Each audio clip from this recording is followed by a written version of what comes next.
जमशेदपुर का एक शांत इलाका, एक साधारण परिवार और फिर अचानक ऐसी खामोशी जिसने पूरे शहर को हिला दिया। टाटा स्टील से रिटायर हुए एक पिता पर आरोप है कि उन्होंने अपने ही परिवार को खत्म कर दिया। सवाल सिर्फ हत्या का नहीं है, सवाल ये है कि आखिर उस घर के अंदर ऐसा क्या चल रहा था। सीतगोड़ा थाना क्षेत्र के एग्रीको रोड नंबर 2 स्थित क्वार्टर नंबर L530 अब चर्चा का केंद्र बन चुका है। सोमवार सुबह जब पुलिस घर के अंदर पहुंची तो वहां का दृश्य बेहद डरावना था।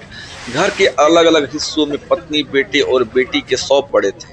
हर तरफ खून के निशान दिखाई दे रहे थे। मृतकों में आरोपी की पत्नी सरिता सिंह, बेटा अभिषेक कुमार और गर्भवती बेटी सुप्रिया सिंह शामिल है। पुलिस के अनुसार हत्या धारदार हथियार से की गई है। सबसे बड़ा सवाल है, आखिर क्यों? इलाके के लोगों के लिए यह घटना किसी झटके से कम नहीं है। पड़ोसियों का कहना है कि रविंद्र सिंह हमेशा शांत स्वभाव के व्यक्ति माने जाते थे। वे कम बोलते थे, किसी विवाद में नहीं पड़ते थे और सामान्य जिंदगी जीते थे। लेकिन अब वही व्यक्ति इस हत्याकांड का मुख्य आरोपी है। लोगों के मन में एक ही सवाल है, क्या यह गुस्से का विस्फोट था? क्या रिटायरमेंट के बाद तनाव बढ़ गया था, या फिर इसके पीछे कोई और कहानी छिपी हुई है?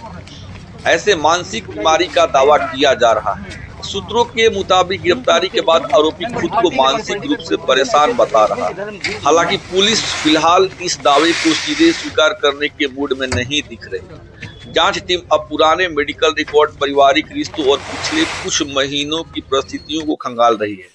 पुलिस यह भी पता लगाने की कोशिश कर रही है कि क्या परिवार के अंदर लंबे समय से तनाव चल रहा था। जांच पर उठ रहे कई सवाल। इस पूरे मामले में कई ऐसे सवाल हैं जिनका जवाब अभी बाकी है।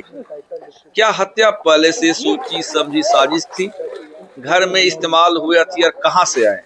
क्या रिटायरमेंट के बाद आर्थिक या मानसिक दबाव बढ़ गया था? आरोपी का मानसिक बीमारी वाला दावा कितना सच है, यह देखने वाली बात है। और सबसे बड़ा सवाल, घटना के बाद गैस खोलने और आग लगाने जैसी कोशिश क्यों की गई? एग्रीको इलाके में इस घटना के बाद डर और बेचैनी का माहौल है। लोग अब भी विश्वास नहीं कर पा रहे हैं कि एक ही घर के अंदर इतना बड़ा हादसा कैसे हो सकता है।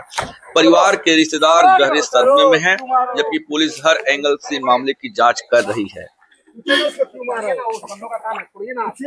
अरे हम लोग पूछ लिए, छोड़िए इसको आप। चलिए छोड़िए।